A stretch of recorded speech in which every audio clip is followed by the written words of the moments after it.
প্রধানমন্ত্রী তারেক রহমান যখন চীন সফরে তিস্তা প্রকল্প নিয়ে পরিকল্পনা সাজাচ্ছেন, তখন সেই নদীর পানি নিয়ে আগের মতোই ট্রাম্প কার্ড খেলল ভারত। দক্ষিণ এশিয়ার ভূ রাজনীতি আর অর্থনৈতিক মানচিত্র কি এবার চিরতরে বদলে যেতে চলেছে? আবার সেই ভারতের ফাঁদেই হয়তো পা দিচ্ছে বিএনপি। ভারতের সাথে আপোষ করে কি লন্ডন থেকে ঢাকার টিকিট পেলেন তারেক রহমান? কিন্তু নির্বাচনে বিপুল জয় নিয়ে 2.5 মাস কাটানোর পরেই বোঝা যাচ্ছে সেই অদৃশ্য দেয়ালটা আসলে ভারত ছিল না। বহুল আলোচিত তিস্তা মহাপরিকল্পনা ও দেশের নদী ব্যবস্থাপনায়ও চীন তাদের সর্বাত্মক সহযোগিতার কথা পুনর্ব্যক্ত করেছে। ভারত তাদের গজলডোবার অংশের 20টি গেট খুলে দিয়েছে।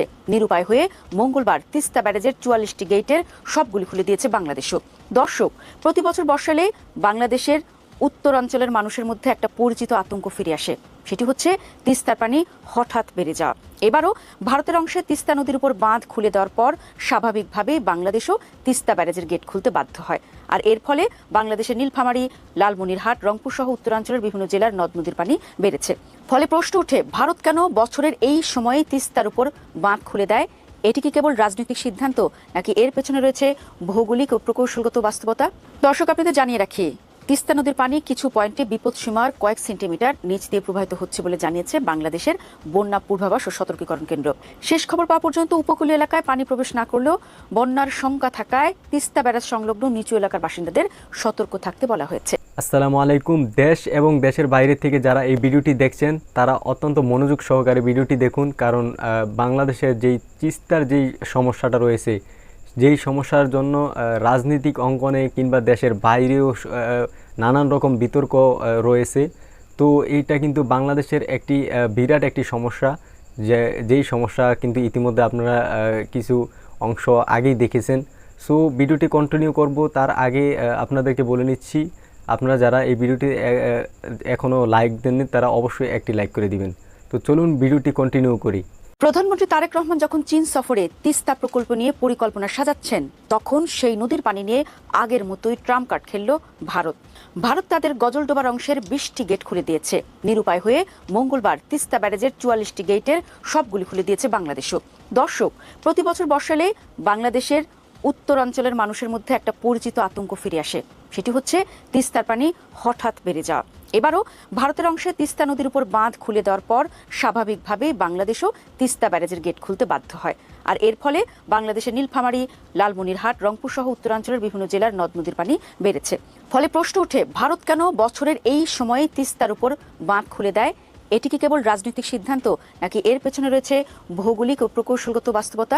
দর্শক, আপনাদের জানিয়ে রাখি, তিস্তা নদীর পানি কিছু পয়েন্টে বিপদসীমার কয়েক সেন্টিমিটার নিচ দিয়ে প্রবাহিত হচ্ছে বলে জানিয়েছে বাংলাদেশের বন্যা পূর্বাভাস ও সতর্কীকরণ কেন্দ্র।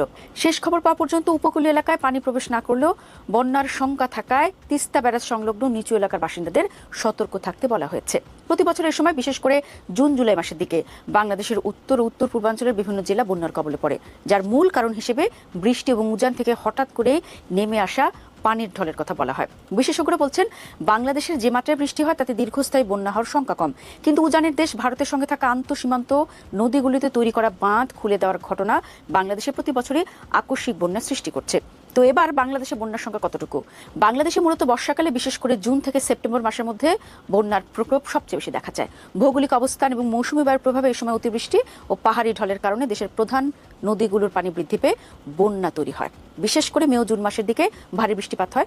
আবহাওয়া অফিসে জানিয়েছে, চলতি বছরে এরই মধ্যে বাংলাদেশে মৌসুমী বায়ু প্রবাহিত হতে শুরু করেছে, যার ফলে দেশের উত্তরাঞ্চলে কিছু জেলা এবং ময়মনসিংহ ও সিলেটের দিকে বৃষ্টির মাত্রা বাড়তে শুরু করেছে। আর চলতি মাসের 28 তারিখ থেকে বৃষ্টির প্রবণতা আরও বাড়বে বলেই জানিয়েছে আবহাওয়া অধিদপ্তর। তবে এবার অভ্যন্তরীণ বৃষ্টিপাতের কারণে বাংলাদেশে দীর্ঘস্থায়ী বন্যার সংখ্যা খুব একটা নেই বলে ধারণা করছে কর্তৃপক্ষ। এর কারণ হলো, আমাদের দেশে যে বন্যাগুলো হয় সেটি মূলত আপার স্ট্রিম, অর্থাৎ উপরের দিকে ভারতের যে রাজ্যগুলো আছে সেখানকার পানির প্রভাবে। আমাদের ভূখণ্ডের বৃষ্টি থেকে যদি হয়, সেটাতে খুব দ্রুতই পানি নেমে যায়। এবার আসে মূল জায়গায়, বাঁধ ও ব্যারেজ খোলা হয় কেন?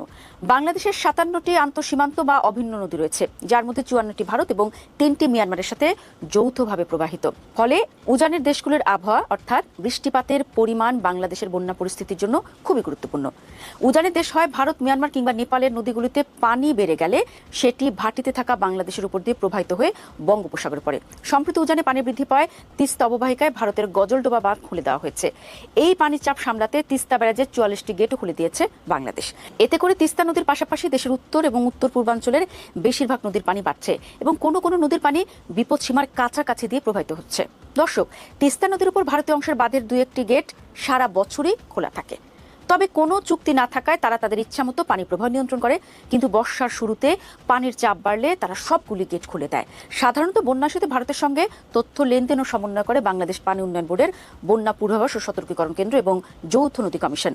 বন্যার আগাম বার্তার বিষয়ে স্বল্প মধ্যমেয়াদী তথ্য সংগ্রহ করতে পারে বাংলাদেশের বন্যা পূর্বাভাস ও সতর্কীকরণ কেন্দ্র, যেখানে 3 দিন থেকে 15 দিন পর্যন্ত বার্তা দিতে পারে প্রতিষ্ঠানটি। তিস্তা কিংবা গঙ্গা নদী অববাহিকায় ভারতের ব্যারাজ নির্মাণের আগেও বাংলাদেশের প্রাকৃতিক এবং ভৌগোলিক অবস্থানগত কারণে বন্যা হতো, কিন্তু বাঁধ নির্মাণের পর নদীর গতি প্রকৃতি নিয়ন্ত্রণের পাশাপাশি স্বাভাবিক প্রবাহ বাধাগ্রস্ত হওয়ায় বর্ষাকালে বাংলাদেশে আকস্মিক বন্যা পরিস্থিতি, এর তীব্রতা এবং নদী ভাঙন আরও বেড়েছে বলেই মনে করেন বিশেষজ্ঞরা। এছাড়া অভ্যন্তরীণভাবে নদী ভরাট ও দখল হয়ে যাওয়া, নিয়মিত ড্রেজিং না করা সহ নানা কারণে আকস্মিক বন্যার সংখ্যা আরও বাড়ছে বলেই মনে করছেন নদী বিশেষজ্ঞরা। তাহলে এই নিয়ে রাজনৈতিক বিতর্ক কেন তৈরি হয়? দর্শক, তিস্তা শুধু একটি নদী নয়, এটি বাংলাদেশ ভারত সম্পর্কের অন্যতম গুরুত্বপূর্ণ ইস্যু। দীর্ঘ সময় ধরে দুই দেশ তিস্তার পানি বন্টন চুক্তি নিয়ে আলোচনা করছে। বাংলাদেশ শুষ্ক মৌসুমে ন্যায্য হিস্সা দাবি করে আসছে, কারণ তখন নদীর পানির প্রবাহ উল্লেখযোগ্যভাবে কমে যায়। অন্যদিকে বর্ষা অতিরিক্ত পানি প্রবাহের সময় আবার বন্যার ঝুঁকি তৈরি হয়, ফলে অনেকের কাছে বিষয়টি বৈপরীত্যপূর্ণ মনে হয়। শুষ্ক মৌসুমে পানি কম আর বর্ষা অতিরিক্ত, এই বাস্তবতা থেকে তিস্তা নিয়ে রাজনৈতিক বিতর্ক ও জনমত তৈরি হয়। তাই কখন গেট খোলা হবে, কতটা পানি ছাড়া হবে এবং আগাম তথ্য কত দ্রুত ভাগাভাগি করা হবে, এসব ক্ষেত্রে আরও বেশি স্বচ্ছতা ও সমন্বয় প্রয়োজন। এই ভিডিওতে কিন্তু অত্যন্ত চমৎকারভাবে কিন্তু সবকিছু বিস্তারিত তিস্তার যাবতীয় বিষয়গুলো এবং বর্তমান রাজনীতির প্রেক্ষাপট কিন্তু সুন্দরভাবে তুলে ধরা হয়েছে। সো এই ভিডিওতে অনেক তথ্য আমরা জানতে পারলাম যে বাংলাদেশ এবং ভারতের মধ্যে যেই উত্তেজিতকর যেই পরিস্থিতি, সেই বিষয় নিয়ে কিন্তু এখানে আলোচনা হয়েছে।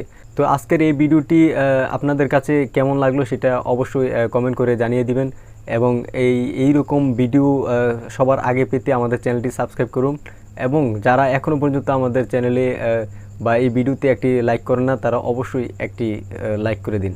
তো আজ এই পর্যন্ত, সবাই ভালো থাকবেন, সুস্থ থাকবেন, দেখা হচ্ছে পরবর্তী ভিডিওতে। ধন্যবাদ।